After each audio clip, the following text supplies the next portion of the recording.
Let's talk about age-appropriate consequences in toddler discipline. The narrative for if you say you're a gentle or respectful parent is that you just let your kids run all over you and they have no discipline, and that is not true. Earlier this week, my toddler colored on her playroom wall. When I was a kid, if I would have done that, my ass would have been whooped, and that would have been the end of that.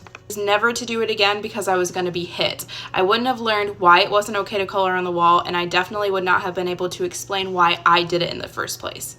As a cycle breaker, I do not parent that way in my house. The very first thing I did was sit her down and I said, "Baby, where are we supposed to be coloring?"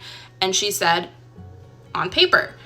I asked her first because I wanted to make sure that we were both on the same page. There was no room for miscommunication. We both know you're supposed to color on the paper. The second thing I did was ask her why she decided to color on the wall.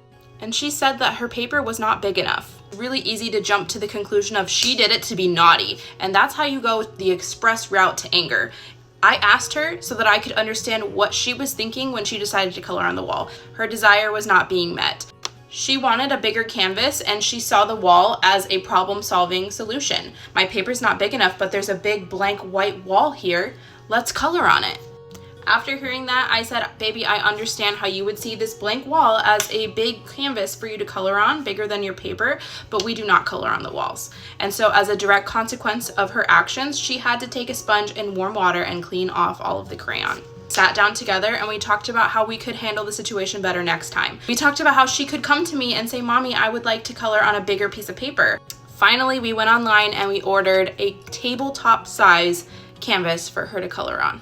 Instead of jumping to anger, I was able to understand why she colored on the walls in the first place. I was able to find her a solution. She learned a lesson. She had consequences that were directly related to what she did and that were age appropriate. Zero trauma was acquired. And I've got a happy girl. And what are you not going to do anymore? I'm gonna color on the wall. You're not going to color on the wall. Only on the paper. Mm-hmm.